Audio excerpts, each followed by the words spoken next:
Thank you very much. I do want us to take a different thought towards the way we approach capital. How do we get ahead of the curve in the way different providers of capital will be thinking into the future? I have three hats today. I'm the Managing Director of a superannuation fund in Australia, a non-executive director of Cornerstone Capital in the United States, and an advisor to an investment company called Homestrings in the United Kingdom. The approach of all three of these is long-term patient capital. It's looking at NPV and long-term impacts of net present value, particularly around social risk. So when analysing investment opportunities, we will look in the same way that everybody else does at the fundamentals of the business. We layer on top of that a deep dive into ESG risks, and on top of that an even deeper dive into particularly the social risks, because we recognise over the long term the greatest threat to operations is above ground threats, and most of the project killing threats, the ones that can turn NPV into zero, are around social and political risks. And to give you an idea of scale on how this is growing, in Australia alone, the superannuation industry today has $1.9 trillion of funds under management, growing to $3 trillion over the next 10 years. By its very nature, it's patient capital. A 20-year-old who compulsorily invests money into superannuation today can't touch it for 45 years. So one of the great challenges for the superannuation industry is to inform its members about long-term risk-adjusted returns and why long-term risk-adjusted returns are far more important than quarterly returns, even though most of the finance industry reports on a quarterly basis. And if you educate your members about the importance of long-term risk-adjusted returns, a whole suite of different investment opportunities and tools are open to you. And I want to touch on this a little bit. Superannuation, Cornerstone Capital and Homestrings, we are patient capital. That means we look for impact not just for social good, but for risk reduction. We are not corporate social responsibility analysts. We actually think corporate social responsibility is passé. We've gone to the shared value thinking that Michael Porter and Mark Kramer promoted out of Harvard and move further beyond that. I'll say this, I'm going to touch on a couple of issues now, but we have a deep dive after lunch in Stream A. So if there are any questions you have and further information on some of the concepts that I come up with in the next 5 or 10 minutes, feel free to come to Stream A after lunch. One of the indicators we use, though, is companies that talk about their corporate social responsibility. They're companies that we become a little bit hesitant about because we think people who use that terminology are using thinking that is 5 or 10 years out of date. And we want to look for companies to invest in that are ahead of the curve. Let me give you an example. Let's come back to the question of sustainability. Many in the left wing and the NGOs that we confront in many operations around the world love to talk about social sustainability, and it's right for them to do so. They will also talk about environmental sustainability, and it's right for them to do so. But very rarely do they talk about financial sustainability. And we all know if you don't get number 3, the other 2 fall over. So any look at above ground risks must look at social, environmental and financial issues and look at the sustainability of all 3 of those. The third is often forgotten. Let me give you 3 quick examples, and again we can deep dive each of these in more detail in the stream after lunch. BHP, the world's largest mining company, runs the world's most effective anti-malaria program. It's not World Health Organization, it's not Save the Children, and it's not even the Bill and Melinda Gates Foundation. Around Mosul and Mozambique, BHP have an anti-malaria program that has seen adult malaria infections drop from 92% of the population to 5.6%. The improved community health has dropped absenteeism in the workforce from 22% to 2%, and that has improved the productivity of their asset, an aluminium smelter, by an amount higher than the cost of the program. In other words, the anti-malaria program is profitable. Think about that for a moment. It's got the social sustainability, it's got the environmental sustainability, and it has the financial sustainability. It has the bonus of increasing the acceptance of the corporate operations within the local community and therefore reducing long-term risk. Is this a corporate social responsibility project? No. It doesn't come out of the 1% of pre-tax profit that we allocate towards corporate social responsibility programs. This is a core part of BHP's operations, just like any OH&S, just like any other efficiency program. Let me also look at Rio Tinto in Hunbogt. Hunbogt is the town closest to the Oyu Tolgoi mine. Rough estimates of the cost of flying in, flying out staff from the rest of Mongolia into Oyu Tolgoi over the next 10 years is about $1.5 billion in net present cost terms. That's a big chunk of change. The staff would say they would be prepared to move to Hunbogt if it had good schools, good roads, good community facilities, a diversified economy allowing for the employment of spouses. All of these things are quite logical. If Rio could move staff to Hunbogt for less than $1.5 billion in net present cost terms, it would make pure financial sense to do so. The estimated cost of the capex required to build Hunbogt is about $770 million. Would you invest $770 million to avoid a $1.5 billion cost? Yeah, you probably would. Let's go even further. If you persuade the rest of the private sector in the rest of the private sector in Mongolia, that Hunbogt will, over the next 10 or 15 years, become Mongolia's third or fourth largest population centre, and its richest by head of population, which it probably will if the Oyu Tolgoi Stage 2 goes ahead, then you turn around to the rest of the private sector and say, well, why don't you invest in Hunbogt? So rather than Rio Tinto paying for the construction of apartment buildings, persuade the property development community of Mongolia, and a couple of years ago there were 60,000 apartments under construction in Ulaanbaatar alone, let alone the rest of Mongolia. Come and build, invest in the new Hunbogt. And if you persuade other investors to come in, the rough maths was about $660 million of that capex would be taken by other members of the private sector, leaving $110 million to be taken by Rio. If you were going to spend over $700 million to avoid a $1.5 billion cost, will you spend $100 million to avoid a $1.5 billion cost if it involves taking the time to negotiate and communicate with local communities and other investment partners? And the answer is yes. And when we look at where we apply our capital, we look for companies that understand all of their external facing footprints and look for those innovative deals that are coming up. Interestingly, still in Mongolia, Rio Tinto spends more money on education in Mongolia than the government of Mongolia does. Why?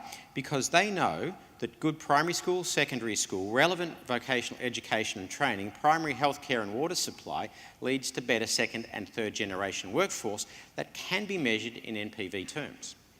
The contrast is another company in Papua New Guinea, and I won't mention their name. But this other company in Papua New Guinea has an operation. They are a gold miner. Their cost of production at the moment is $1,100 an ounce, and as gold is coming down around $1,200 an ounce, they are nervous. Their single largest line item in that cost of production is flying in, flying out staff from the rest of Papua New Guinea. If 20 years ago they had have taken the Rio Tinto approach and invested in primary school, secondary school, relevant vocational education and training, primary healthcare and water supply, their cost of production would be $750 an ounce. What would that do to MPV? The lower cost curve increases your MPV, but because you've got a lower cost of production and mine lower grade ores, the life of mine extends, which increases your revenue curve, and that also improves your MPV. Basically, we think long-term analysis of social risk and the external facing footprints can improve NPV of assets, and we think the financial markets don't price that in properly. And therefore, we look for the undervalued assets. Companies with good financials, a good ore body, and good relationships with communities will be undervalued by the markets because the market doesn't like to value this soft stuff. We do, and we invest in those lower priced assets. But also think about this. What if BHP were to issue a social impact bond for the anti-malaria program? What if Rio Tinto was able to issue a social impact bond for their operation in Humboldt? What if this other mining company in Papua New Guinea decided to meet the challenge and issue a social impact bond? Think about that for a moment. There is plenty of data, if we go back to the anti-malaria case, to show the social impact of BHP's anti-malaria investment. Reduced adult malaria infection from 92% of the population of 5.6. It's a no-brainer. But there's plenty of financial evidence as well. It's reduced absenteeism in the workforce and it's improved productivity by a measurable amount. That would allow you to put a coupon rate on it. In the case of BHP, they can get capital from the markets relatively cheaply. But what if you're a small or a mid-cap and you're looking for innovative and new ways to raise funds? What if you were able to pigeonhole parts of your projects and go to investors to look for the capital provision, not as a whole amount, invest in all of us through equity, but invest in bonds attached to certain elements of our projects? Because I can tell you this, Good Super is an impact investing superannuation fund. And we will be looking for investment partners that want to challenge not only the current way that investment is done, but challenge the public perception of where good is done. Many of the left-wing advocacy NGOs like to kick mining companies and banks. They will kick when a kicking is due. They will never pat on the back when a pat on the back is due. We want to take that on. If you want to be like Angelina Jolie and Brad Pitt, and you want to bring the world out of poverty, the only way to do that is through well-regulated, long-term employment. And we're looking for partners to do this. And we think that that sort of thinking will be expanded in the future. All external-facing parts of the business, including the culture of your contractors, is a critical element in determining how local communities accept your business and therefore determining long-term social risk, therefore determining the discount risk rating you put in your net present value calculations and i.e. the valuation of your asset. Certainly, that's how we look at it. The NPV impact is really very important. It's not just about lowering costs. Lowering costs is a critical element, but it's lowering the risks and the discount value. That's why I say this is moving beyond the shared value thinking of Michael Porter and Kramer. We're moving beyond corporate social responsibility through shared value to now really just looking at it as smart, long-term, risk-adjusted investing. In a sense, we're going back to how it used to always be without all the catchphrases. We're looking for companies that are creating long-term value, and they're the ones we're wanting to invest in. Why? It's a kind of complicated slide, but in essence, all we're saying is typically when you're looking at investments into community development programs, many companies only look above the dotted line, the profit and loss impact. It's a cost line item. Not all companies look below the dotted line and see that it's a value creation line item as well because of the reduced risk in your NPV calculations. We look at both. Think how you can measure both the impact of the anti-malaria example and the impact of the Humboldt example on that framework. So why is this important? As you know, within many companies' share registries, there's two types of shareholders. There are the short-term trading shareholders and the long-term value shareholders. The short-term trading shareholders are looking for a spike in the value of their asset to sell it, or a dip in a price to buy. Buy low, sell high.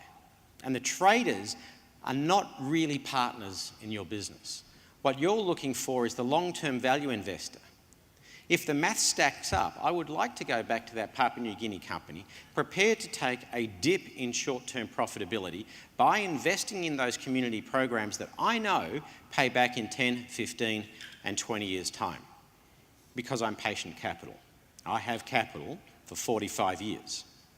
I'm looking for that long-term value by pricing in all the externalities in our valuations. And I think more and more providers of capital will be looking that way. But then here's another challenge. Let's not hide from the social good. Most companies will tell you in advanced economies these days that one of their greatest challenges is recruitment and retention of high-quality staff. The best graduates from universities in Australia these days are not hired and fired. The best graduates hire and fire their employer. Good people can market themselves and move. And one of the things about Generation Y is their demand to have a social impact as part of their work. There is in Australia a left-wing, fire-breathing activist named Marsha Langton. She's one of those typical academics who hates everybody, except Rio Tinto. She will turn around and say the only thing that's happened good to Indigenous youth since European settlement of Australia has been Rio Tinto, because Rio Tinto has taken the time to negotiate with communities and understand the power of building up the employability of local Indigenous communities, which therefore relates or results in long-term, better retained employees, better community relationships, and a measurable reduction in time in negotiations around land use agreements. So why would Rio Tinto not be spending its time talking to its Generation Y staff and saying, if you're wanting a social impact, it's not about going and volunteering for an NGO once a month. It's actually about ensuring that your external facing footprints are good and you're providing decent, reasonable, long-term employment for local communities. It's the only way to bring the world out of poverty. Let's not hide from that. And the resource sector is often in some of the most difficult parts of the world. If you get your operation right, there is not only a positive impact on the balance sheet, but there is a positive impact in communities. Why aren't we challenging some of the naysayers out in the Western economies about the good work that good companies can do? Because I'm certainly sure that long-term impact investors are now looking for this, as well as many good quality staff. Generation Y demands recruitment and retention of high quality staff. We can build the world by expanding our markets. I'm now coming out of time, and I'll say that this is just a quick walkthrough on what we want to do. There's a number of discussions that we can have from this, and certainly in the session after lunch in Pool A, I'm very, very happy to deep dive into this. But I'll just look to Elke for a moment. Elke, do we have time for questions now? Yeah, we have 2 questions. So if anyone's got a question now, please put up your hand and the microphone will come around to you. Anyone got a comment or a question they would like to make from that?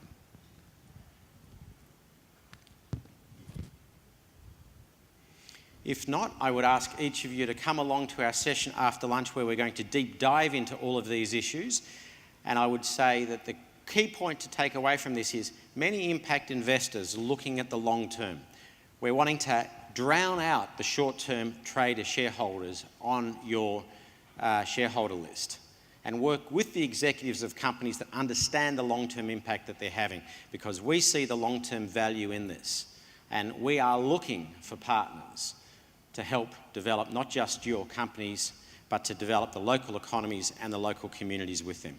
Thank you very much.